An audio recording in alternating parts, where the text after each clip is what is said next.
Hello, welcome to our today webinar about agencies and DAM, the essential need, going for gold in the new 2016 orchestration.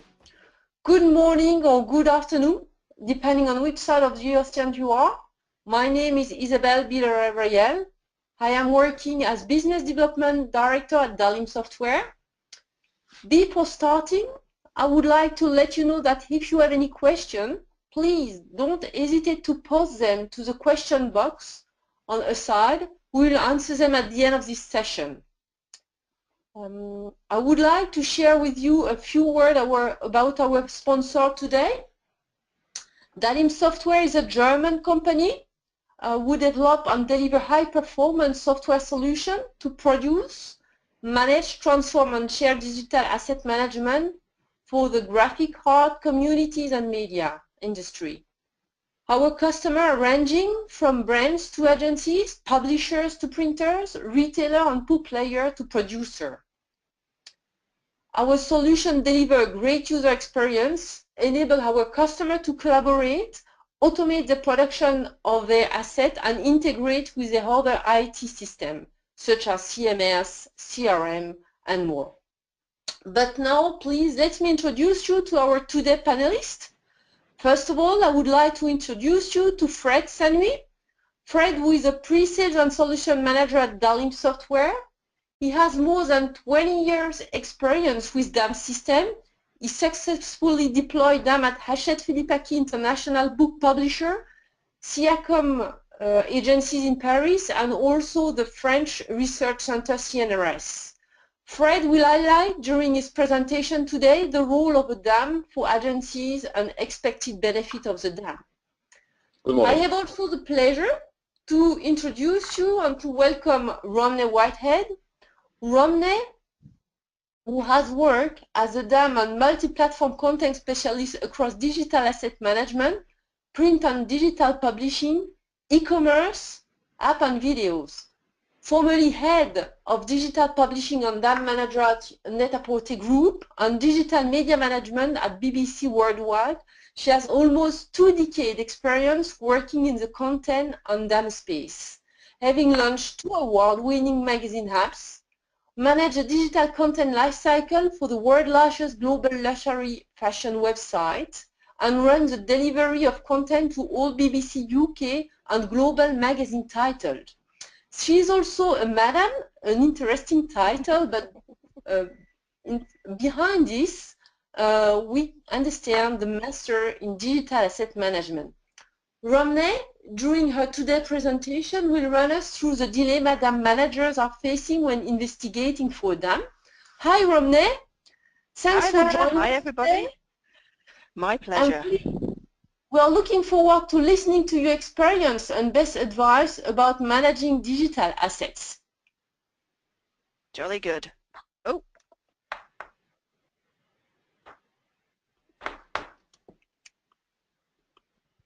Muted. Oh. Welcome, everybody. As I Unmuted. said, morning, afternoon, evening, depending upon where you are in the world. I'm going to be going through with you today some of the challenges that agencies will be facing, or do face actually, when they're dealing with digital asset management. And hopefully that will lead seamlessly into Fred talking about how DAM fits within a strategy, a content strategy for an agency.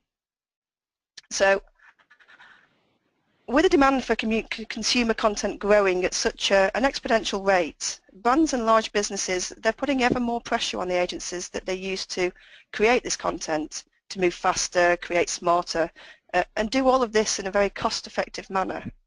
In the past, where, for example, a retailer may have asked an agency to produce just one type of campaign for one channel, now we have the necessity for content for a single campaign to be both created and delivered to multiple channels. This is the perfect time of year to see this. The annual deluge of Christmas adverts is a great example. What was once the world of a single great TV commercial has now spread its content tentacles to include social media platforms, websites, print, merchandise, and even virtual reality for some places. And alongside this, many brands and retailers, they're offloading their responsibilities about storage and management of their content to the agencies.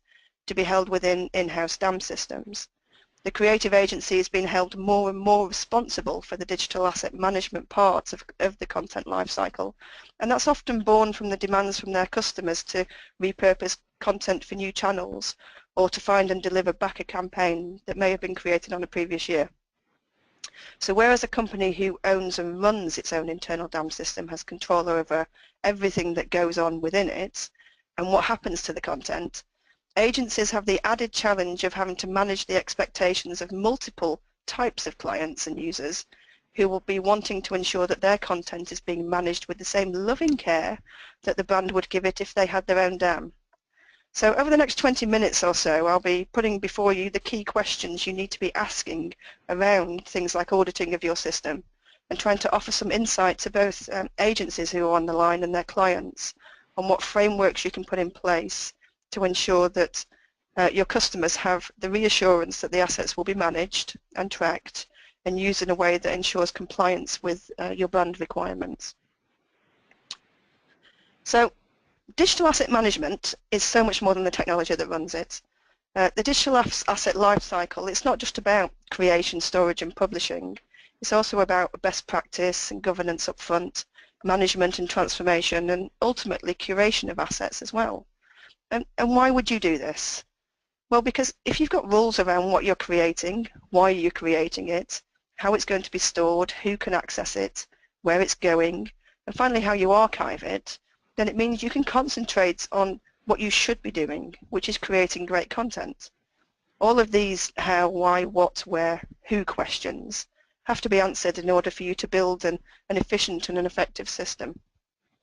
The best technology in the world is only a small part of your DAM offering, and it won't help you in your workflow unless you have some kind of process and governance around it. So where do we start? Well, the starting point should really be an audit. With so many potential clients that an agency is creating content for, and in a world of cheap cloud storage, consumer demands and speed to market content creation, this is something that most companies don't think about.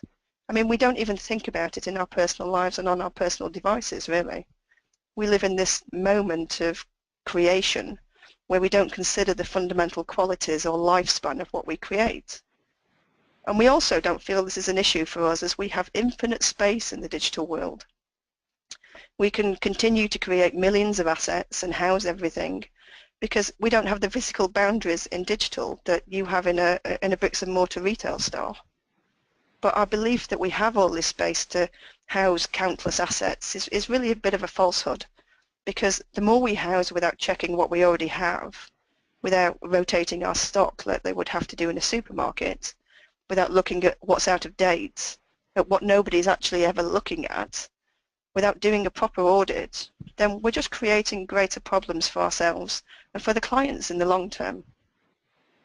And when I'm talking about an audit, I don't just mean how many assets you have, but what type are they?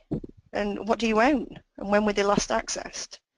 For agencies, I think this challenge can be even more daunting with the multitude of clients, the many different asset and campaign types, the complex relationships between assets, and also the time between creation and publication that can range from hours to months. But for me, this is something you should be doing ideally every 6 months at least. In fact, in a perfect world, what you should have in place are systems and checks and balances that allow you to audit the system on a regular basis with ease. Because if you've got a DAM system with hundreds of users and millions of assets and terabytes of storage, then doing an audit can be time-consuming. So do your first audit and then put in place the systems you need to allow ongoing machine management of your content, because that will make life so much easier. So what are you looking for in an audit? Okay, let's start with the basics. How many assets do you have? I mean, that's probably pretty easy. Even a basic system should be able to return you a count of assets. And it's funny, you know, you may wear the number of assets you have like this badge of honor, like comparing the number of Facebook friends that you've got and that equaling popularity. It's quite funny. Digital asset managers often boast about this. You know, they'll talk about having 200,000 assets and somebody else will say they've got 500,000 and then somebody else will say, oh, I've got 1,000,000. And on it goes because, you know, the more assets, the better, right? Actually, no. The more assets, the more management and curation you need. Because a number of assets, it's always going to be increasing. But you have to think about what number is a manageable number. And things like speed of your system. Because the more assets that your system needs to trawl through on a search for a user, quite often the slower it will become. And the pool of assets being presented back to an end user can then be quite unwieldy. Ideally, a smart system should use technology and metadata to present back to the user only the assets that are relevant to them. But how do you do that?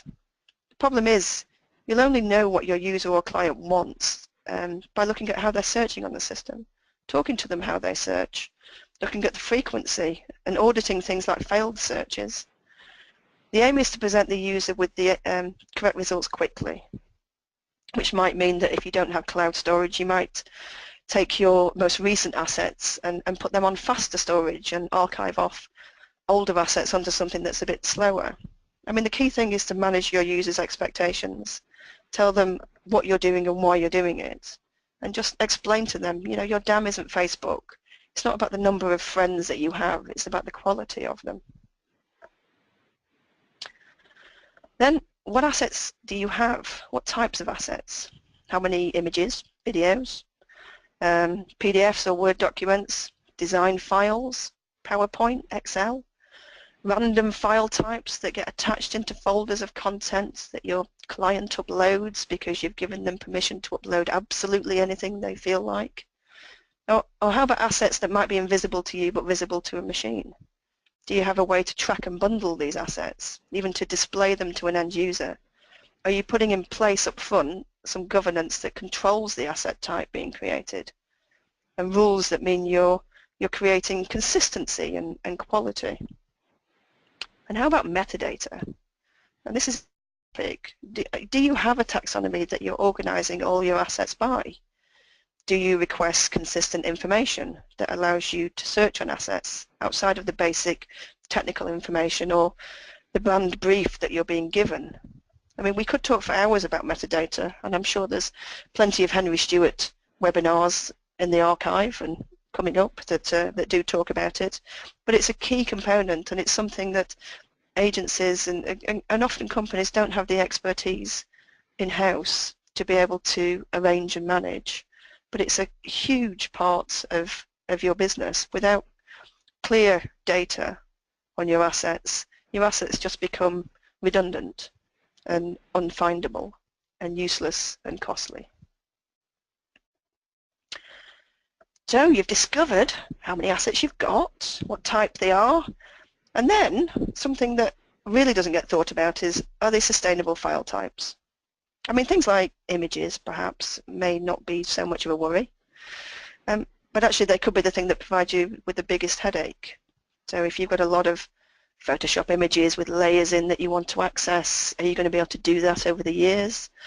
You've got clients who are asking you to produce PNG files. How are you making those? Are you taking a derivative from a master?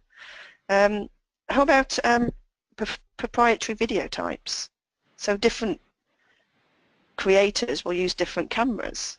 You've got all the rushes that are being created, and then the resulting final TV commercial that will be created in yet another software and then will be sliced and diced depending upon what channel it's going to be aired on. How about other more proprietary file types created for different publishing channels or outdated ones? You know, Vine has gone. How many other things will go?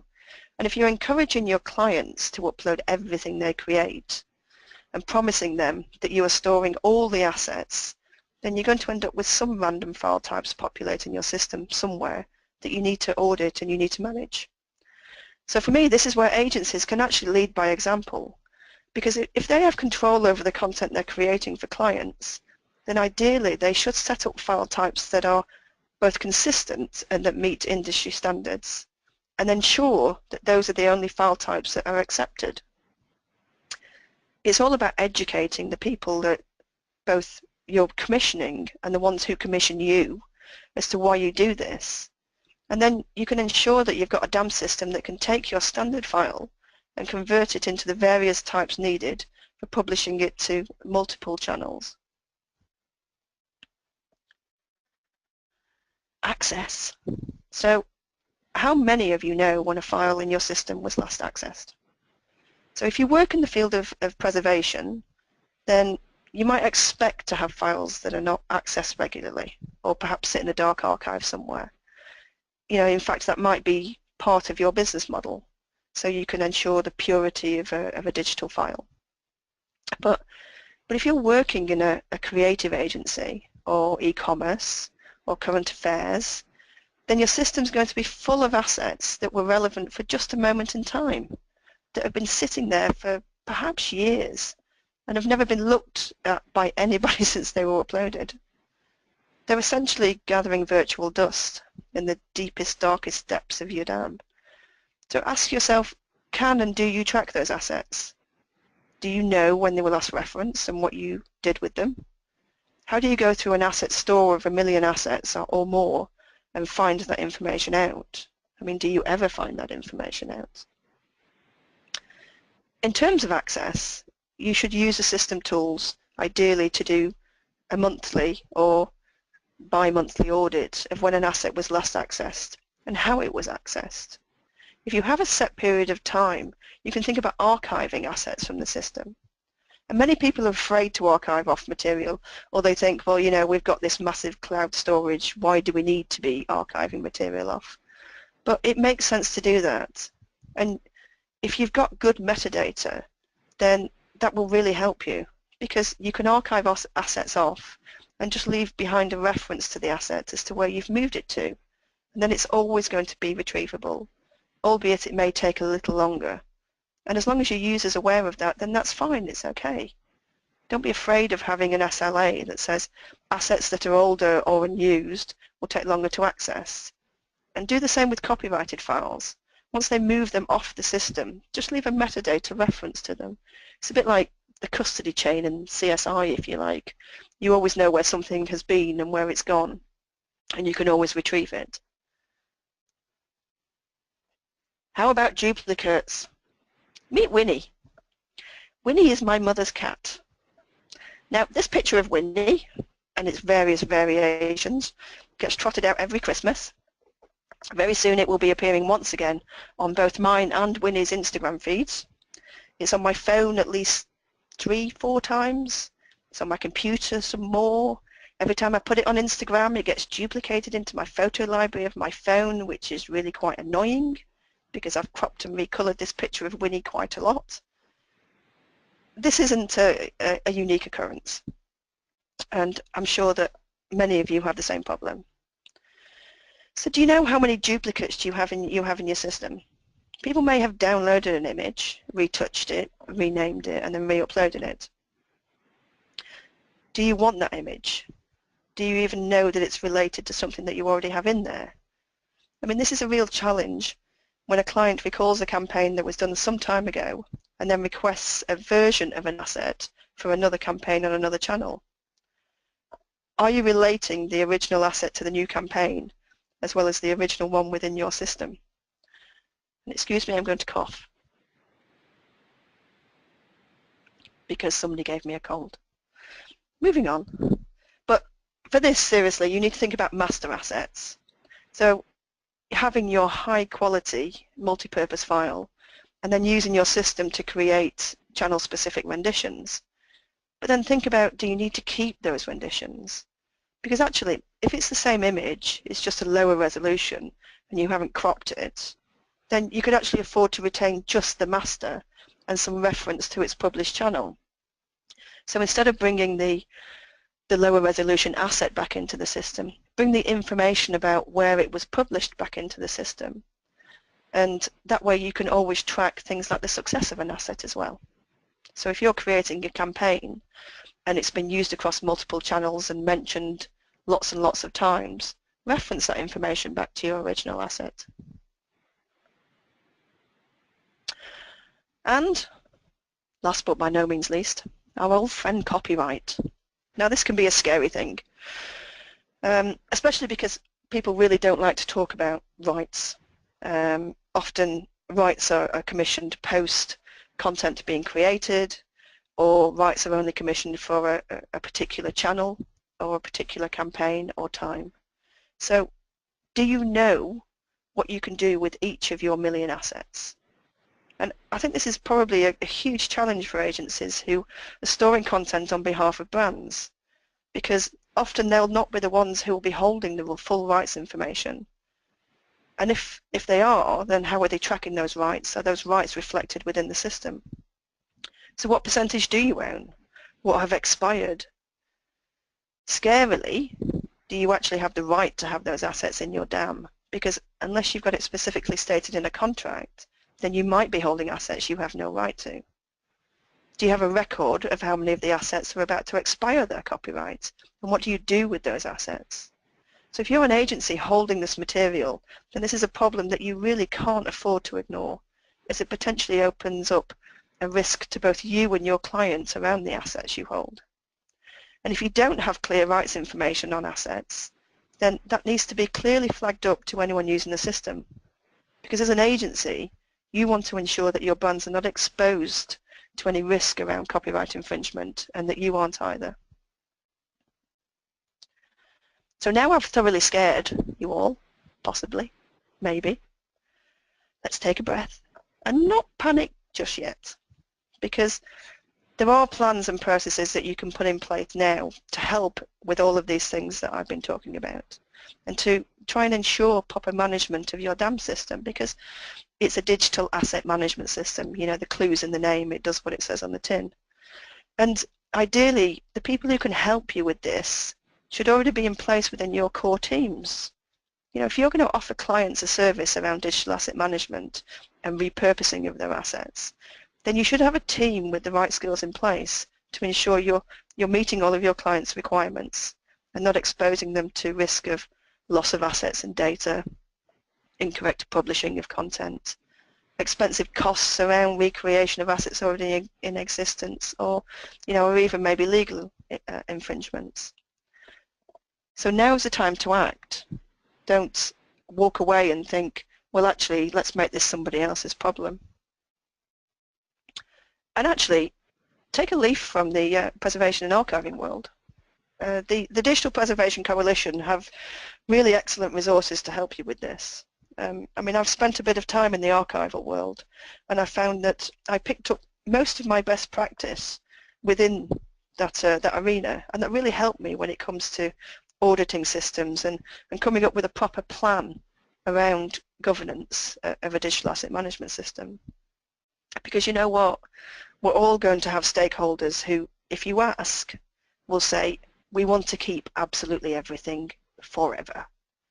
And if you have someone who says that to you, then you need to have a plan around what you've got and how you're going to deal with that as 3, 5, 10 years pass. And all of this may seem like too much work to think about. But if you do this up front, then you're going to spend less time micromanaging your system and your users. And also, it's going to allow your creative people to do the work you hired them to do. I mean, would you rather have them spending hours a week searching for assets, or recreating content that you've already made in the past, or searching and delivering once again a copy of a campaign that went out a year ago that you know is spending you ages to find? You don't want that. What you want is your people to be working on inspiring a brand's audience by making fantastic content. And you know what, also, it'll give your clients a greater level of trust in you and your ability to manage their assets over the long term. And your aim should be to alleviate any concerns that they have about quality or standards or cost of digital asset management. And the obvious one, by putting these rules in place, you'll be more agile as a business, and you'll be able to respond to your clients' needs much quicker. Time to market will be shorter. And finally, I'd say you really need to educate the content creators and brands, because if you want to put DAM at the heart of your agency's content strategy, then you need to think about it and not just ignore the fundamentals of it and the fundamentals of governance. So now over to Fred, who will talk more about putting DAM at the heart of your agency's content strategy.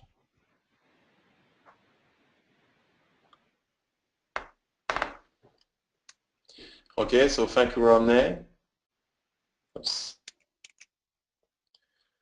Okay, now, in fact, we're, first of all, good morning and good afternoon to all our attendees. So my name is Fred. So I'd like to, on my side, after this very interesting question from Romney, from the purpose of DAM by the agencies, what question you have to ask. For on my side, I'd like to see, in fact, of course, to highlight again the challenges and of agencies today. And then to see finally what are really the tools you need to be successful based on the DAM. So first of all, and this is more than a buzz, this is today one of the main challenge of agencies, which is the digital transformation. So today agencies have to provide the same content in multiple channels. So it's not only the print, it's not only the web, but today really, and related to my experience also, since years in the same time and very in short time, from the print to the web to web shop to the mobile and to now, and especially now to a social, it's not so obvious to figure out this challenge. And so I'm just trying to pick up some information from the last content marketing trends and report this year about the fact that which content marketing tactics agencies are using, and at the end that's what we see, in fact. So it's very impressive, and as we can see, most of the time you have to figure out in the same time all these channels, and it's not obvious, and that's one of the challenge of DAM today. And so first of all, and especially coming from my experience, I spent so many years working in agencies, whether for photography agencies or for retailers. We have to manage terabytes of assets, and as we saw with Rodney, it's not only it's first of all a lot of outputs, so TIFF, JPEG, videos, and so on. And so today, agencies are working, most of them, on a production server. Okay, so it means that you have some sharing volume, and most of the operators and people are working at the top. And so you do not have today many solutions to be able to monitor this file system. So I really do think that this is one of the key features to be able to monitor, of course, based on user rights, permissions, to drive the right people to the right folder, to the right content, but it's even more easier than for all the people in the agencies to get a look at the assets. And the other thing also is the user experience, because at one time, what you need is to be able to organize that content, to filter, and to edit the content. And also, from my experience today, of course, Adobe released since years some great software, just like Lightroom, but you have some other company providing software to browse the images, and people are very accustomed to this kind of experience. So it's good to get also at the top of your DAM some tools to be able to get such experience. Okay, of course it's good to set with people. Now you are working here into DAM, but most of people are more accustomed to browse folders on the file system and so on. It's a lot of waste. It's a lot of waste of time. And if you have this kind of experience, when you can see filtering of pictures, you can compare pictures, it's definitely the best way to organize, edit, and filter your assets. One of the second main point is, and of course, as said Romney, we can talk about during hours, but I can tell you, I spend so much time with people that just waiting for that, just to find some pictures of chocolate or things like that. So, and especially in agencies today, most of the people are reusing, and especially retailers, the same images. So what's happened at the end? You have to shoot again the pictures, and in the DAM you have a lot of copy of the same picture. So it's important to drive all your assets with metadata. I will also advise to the use the IPTC here, which is a standard in the last 15 years. So it's very useful to add your own keywords to drive copyrights, location, and so on, and also find a way to. It's important to save this information into the files, because when you are at the end as a DAM manager in an agency, of course you have to take care of what's going on just now, but you have to think about the future of the content of the agency during the next years. And sometimes that's what I saw, in fact, during last years. You have some agencies moving from one system to the other, and each time they are very struggling to ingest or export the assets. So as soon as you have your IPTC saved into your files, whatever at the end the solution is able to re-index the content. So of course you can save your database, but if you can keep the information into a file, it's always better. One of the more thing about metadata is, of course, it's all about taxonomy. It's so much important because today I saw by iShatters, for example, people and photographers were accustomed to add their own keywords. But after years, and even pictures coming from Photolia or any other Adobe Stock Photo, most of the time you do not have any keywords. So it's important to get some tools like taxonomy to ingest the content very fast. In the meantime, today, one of the other last challenges, and especially this is one of the items this year, is all about learning engine. Of course, now you can find some solutions in the market to, without indexing anything, are able to retrieve some keywords based on the image recognition. The second point is one also very so important for people, and I saw during my experience during the last years. Of course, it's important to get it done, so now you can organize, you can control your assets, you have metadata. But what's happening when you have multiple sites and you have to get in touch, to get a closer view to your assets? What's happened, in fact, is people are always spending time downloading the files or uploading again, so just incredible waste of time. And so now I think it's important to check that UDAM has the capability to get a closer view to your assets. It means to get here to be able to see the high resolution. It's always a plus if you also can get the right simulation. So that's what we call that's what we call the soft-proof engine. So it means to be able to support the ICC profile of your asset, as for example. And in fact, what's happened at the end, if you can get a view of any kind of asset, whatever is a picture, a video, an office document, but something better than just lightbox of 1024 pixels.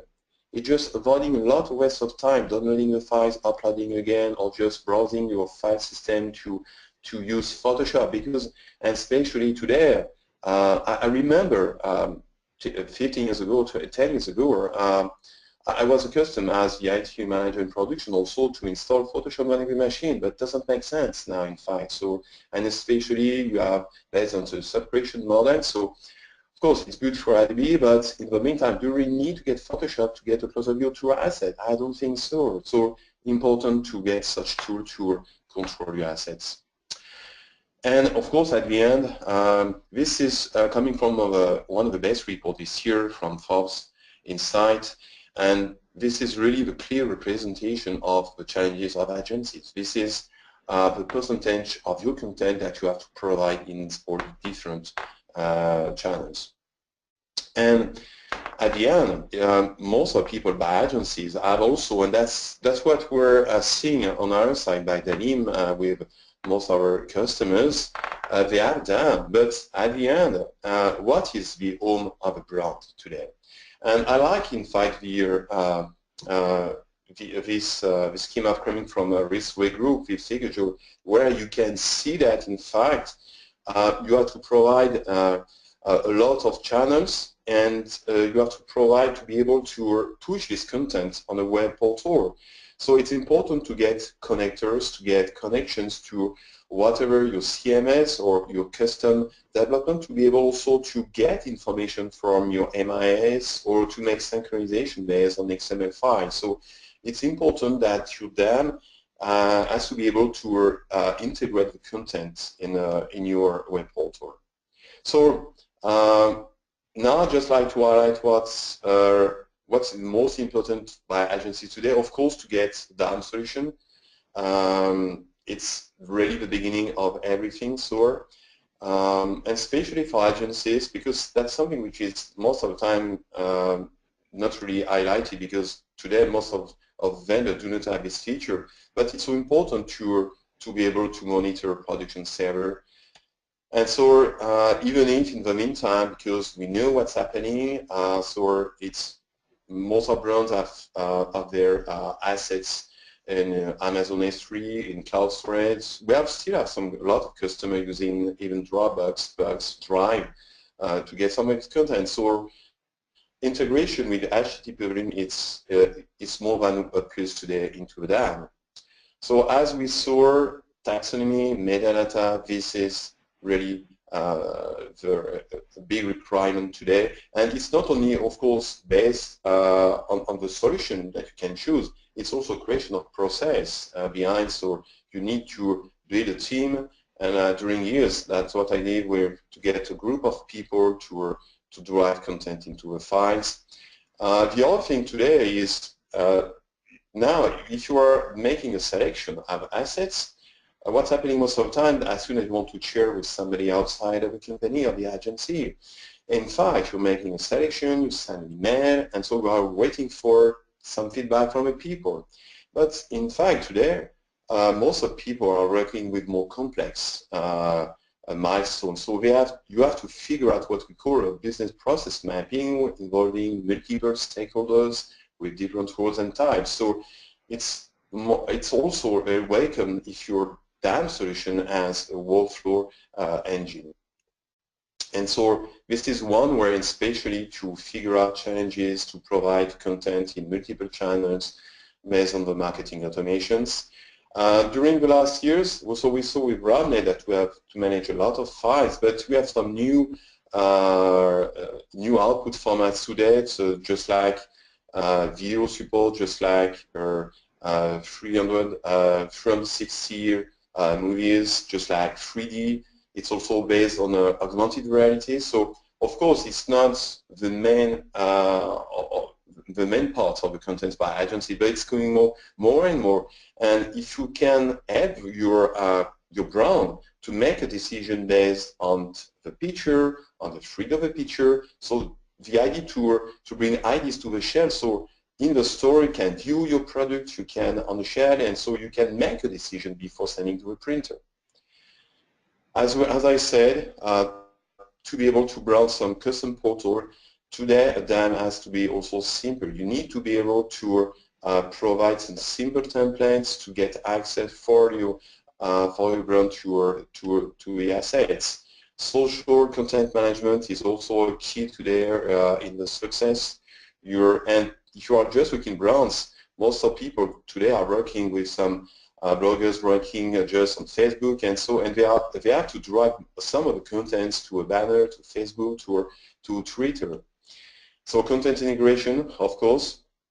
The CMS is, as I said, also very so important. So whatever you are using, WordPress, Drupal, so whatever CMS, it's always important to get a connector to drive your content and to use, in fact, your DAM as the main repository of assets. And I see too much people now downloading files, converting files, different format, because you have to recite the assets and uploading it again into a CMS. So a lot of waste of time.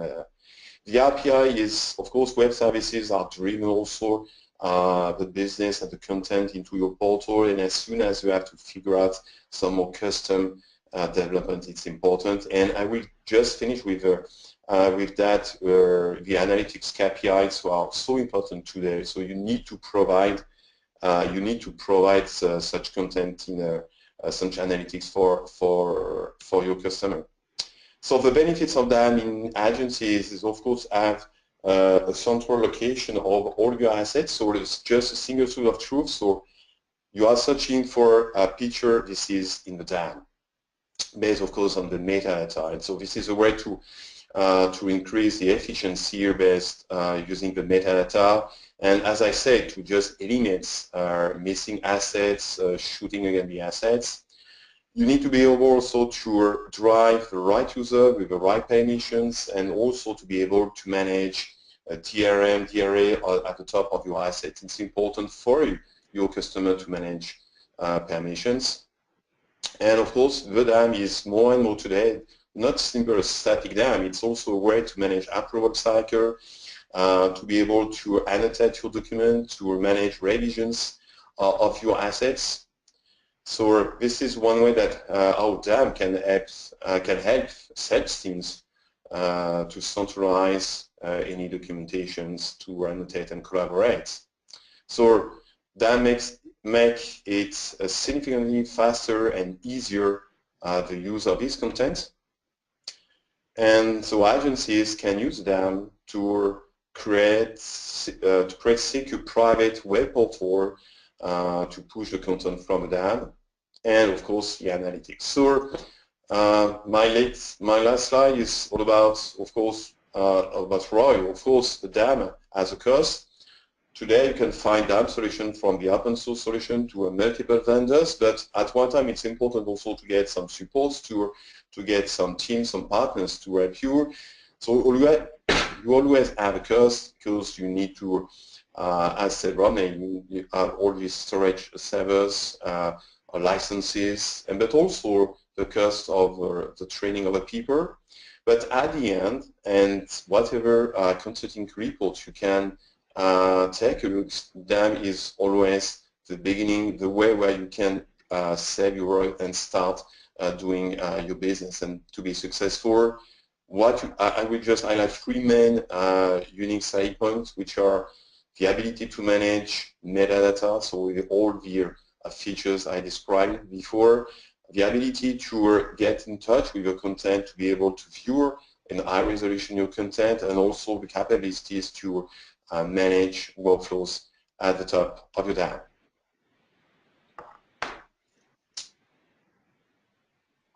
Thank you, Fred. Thank you, Romney. Thank you for all this information. We have a few questions to answer, and I will start with the first one. How many assets do you need to have to start putting in place a DAM? Maybe Romney, do you want to answer that one? Oh, I don't. The thing is that I don't think there is a minimum number of assets that you should be that you should need to have in order to get a DAM, because, as I said earlier, the number of assets that you have is always going to be growing. It's always going to be increasing, and you know, you may be using something like Google Drive if you've got 1,000 assets, and using you know, something like that to be able to manage them. But actually, if you start small, get things in place, you can actually get your best practices and your governance in place very, very quickly, which means that you can then scale your system much faster. So you could go from 1,000 assets to 10,000 assets to 100,000 assets quite seamlessly and painlessly if you start it off small and start with the right practices small as well. So from my perspective, I don't think that there is a minimum number of assets that you should think about getting a DAM system for.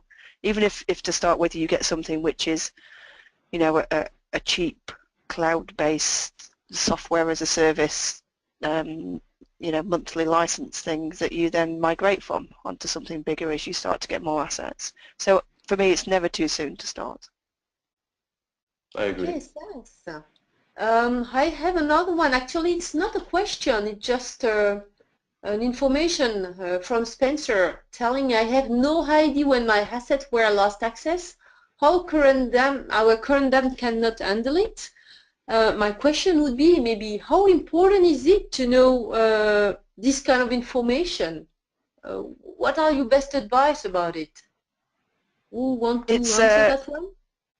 Yeah, I feel people's pain because I don't think, especially if you have an older system, that tracking the frequency of access of an asset was ever something that was important, and being able to pull good reporting out of a system also wasn't really seen as a big KPI. It was always, let's just put all our stuff in one place.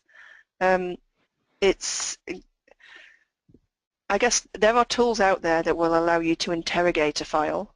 Some of the stuff actually from the preservation world, strangely enough, that allows you to look at the qualities of a file and then see when it was last accessed. It's about how important you feel that is, and whether you draw a line in the sand and go, okay, well, from this point onwards, we will always audit our assets moving forward, perhaps in a new system. But yeah, if you don't have the tools to be able to do that in your current system, then there isn't really an awful lot that you can do about it, unfortunately. It's really then only maybe looking at the age of an asset and thinking, well, if something is more than 2 years old, shall we just archive that, and if anybody comes and asks for it, then we'll get it back, and just letting the business know that that's what you're going to do, that this is your strategy. Your strategy is you are drawing a line in the sand at a certain date, and you will be archiving off everything which is prior to that date, and then putting in place governance for any new content which you're putting into your system. Okay, thanks. I have another one which is quite interesting actually. What would the ideal core team to manage asset look like? So what would be your recommendation? Who should we have in this team? Who wants to answer Is this for that me? one? I don't know, Fred or you? Yeah, I think, but this is also something we saw during all the year during the DAM Aristotle events. To be successful, it's always a question of the people. So it means if you have the chance to get DAM manager, this is the really beginning of everything, in fact. So I had the chance to perform in some agencies because this was also my passion, but also the way to be successful. Today I see so many agencies, and especially also on our side, we are in touch with some people. Sometimes we are with one guy, sometimes it's with another guy of company, and so at the end they are just missing a lot of things, because it's not only tools, it's also a creation of people, and this is one of the an item in DAM Europe this year. You need to get a DAM manager. Yeah, and from my perspective as well, it's about, so the DAM manager is the person who has the holistic view and understands the technology and the taxonomy and the business process. So it's really, you know, the person who is the one-eyed man in the land of the blind, as it were. But equally within their team, from my perspective, what I've always gone for is people who have core skills as well as that holistic view. So having somebody who is a librarian, who can manage the taxonomy, who can manage the metadata, somebody who is more of a coordinator or business analysis type person who can help with the business process, and then somebody who is more technical, who can help with the server side and dealing with the vendor. And really, if you have a core team of 4 people, then that should be enough to manage a very, very large global system, in my mind. And I've always hired librarians first, because I think that data is extremely important. Yes. Okay, so we have another statement. This is coming from Spencer. We get tens of thousands of assets given to us by vendor of clients to use in a project, but then we never get any information about the usage rights info. So I guess maybe the question we can get behind it is, what would be the recommendation? How can we do to make sure that those assets are going to be used properly? Is there any best advice you can share with us, Romney? I think if you are not getting information on assets, so not just rights but metadata, taxonomy information, stuff that you're going to put in there, then you do really open yourselves up to a bit of risk, and it's a difficult conversation, I think, to have with people who are supplying you with content, that you feel that you need to have some guidance on the rights, and it doesn't necessarily mean that you need to know the very, very granular details of the rights. You just need to know the access. So maybe the access is you know, this can always be accessed for forever, and it's being used on multiple channels, or this has limited access and can only be used on certain channels or with certain users. But the thing is you have to ask these questions up front, and challenge really the people who are giving you this content. Explain to them that if they don't give you this information, then it's not just you who's open up to risk, it's them as well, in terms of the legal side of things. So, and what you may find, and what you probably find, is that they probably don't have a right strategy in place themselves. They've probably never thought about it. So by you asking the question, at least you're flagging it up to them that it's something that you're thinking about and you're considering.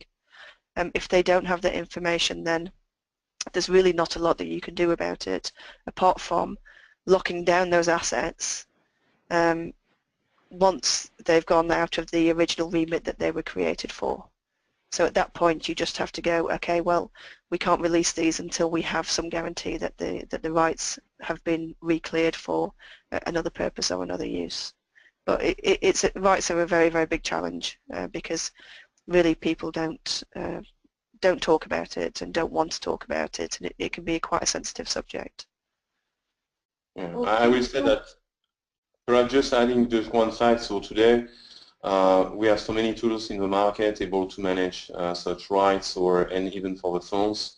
I had to figure out in agencies funds management. It's so important because at the end you can get some penalties at the end, and I remember and sometimes we have to pay for some issues. So and on the downsides today, it's I would say it's so important for a large company to manage such user rights and permissions. Okay, and it could be something simple as a pop-up that you put up when somebody uploads content. Yeah. That the content can't go any further until they acknowledge something within the system.